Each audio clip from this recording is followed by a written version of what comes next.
Bonjour, bonsoir. Euh, je fais un petit live ce soir parce que j'avais envie de partager quelque chose avec vous. Partager mon travail, partager ma réflexion du moment. Euh, pour Carl Gustav Jung, il y a, chez l'être humain, il y a trois naissances. Il y a d'abord la naissance physiologique, la naissance physique, la naissance du bébé, de l'embryon. Et puis il y a la naissance à l'ego, à la différenciation. Et puis il y a la naissance au soi et à l'individuation, c'est-à-dire la reconquête de l'unité. C'est un peu la quête du Graal quelque part, hein. Alors donc trois naissances, naissance physiologique, naissance à l'ego, naissance au soi. Dans la première partie de la vie, on cherche à se différencier, on cherche aussi, alors c'est un peu paradoxal, mais on va chercher à être conforme à ce qu'on attend de nous d'une part, en faisant les études que les parents attendent de nous, en faisant le métier peut-être pour être en adéquation avec la légende familiale, avec ce que la famille attend de nous.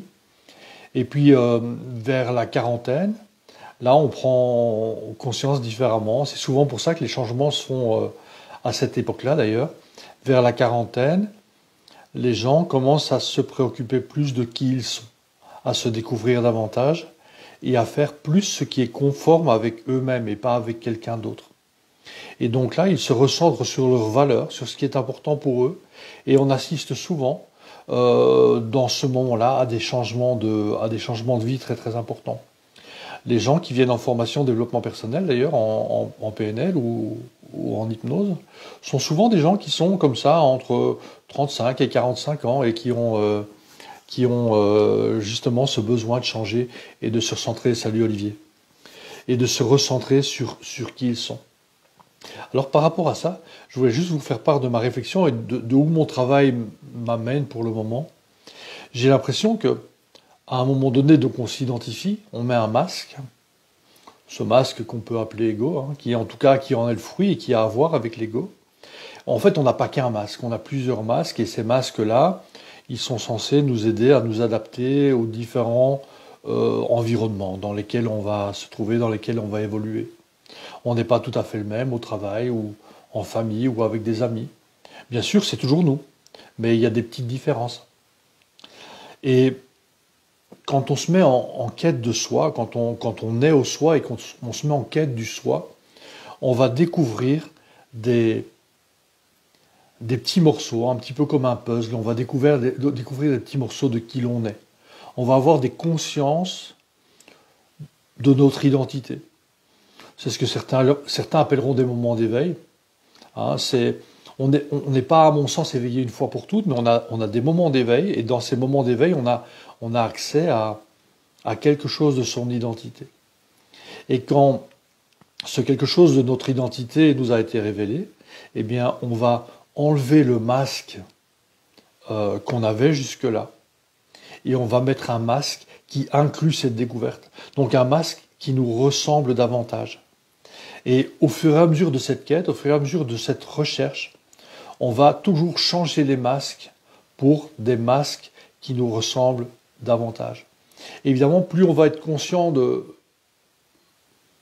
son identité, de qui on est, de son unité, de ce à quoi on touche quand on fait ça, et plus il y a des parts de nous qui vont nous déranger. Des parts d'ombre, des parts que nous n'aimons pas, elles vont être plus apparentes qu'avant. On va en être plus conscient. On va envie de les faire disparaître. La seule manière de les faire disparaître, c'est pas de se battre contre elles. C'est de prendre conscience qu'elles font partie de nous. Ces parts mal aimées de nous, ces parts d'ombre, comme on les appelle, ce sont des morceaux de nous auxquels on a dû renoncer pour s'identifier tel que nous nous sommes identifiés. En fait, pour créer notre masque, on a dû prendre certaines composantes de notre identité, de qui on pensait être, et pour prendre ces composantes, on a dû en rejeter d'autres auxquelles on s'identifiait moins ou auxquelles on ne s'identifiait pas. Par exemple, pour être fort, eh bien, je vais rejeter tout ce qui me rappelle la faiblesse, tout ce qui me rappelle qu'à un moment donné, je peux être vulnérable, je peux être faible, parce que ça ne correspond pas, ça ne correspond pas à cette identification à la force que je fais de moi.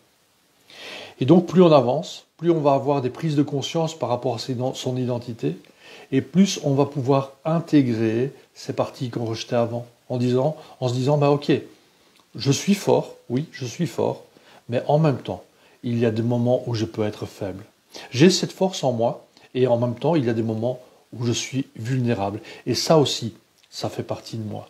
Et si je mets en avant cette force-là, c'est peut-être parce que justement, je ne voulais pas qu'on voie cette vulnérabilité. Donc voilà, en avançant dans cette vie, à chaque fois qu'on va avoir de nouvelles consciences de soi, qu'on va avoir de nouvelles consciences de son identité, qu'on va se rapprocher de son identité, de son unité, pardon, de son individuation, eh bien, on va à chaque fois changer de masque pour mettre un masque qui nous ressemble davantage, qui inclut nos parts d'ombre, qui inclut notre masculinité, notre féminité, je vais y arriver à le dire. Donc, qui inclut tout ça. Et donc, en avançant dans la vie, on va se ressembler de plus en plus. Voilà, c'est ce que j'avais envie. Bonsoir Véronique. C'est ce que j'avais envie de partager avec vous ce soir. C'est vraiment, c'est pas une vérité. C'est pas une vérité. Je partage d'ailleurs pas de vérité. J'ai pas de vérité à partager. C'est juste là où mon travail me mène pour le moment, là où il me conduit, là, les chemins sur lesquels il me permet d'aller.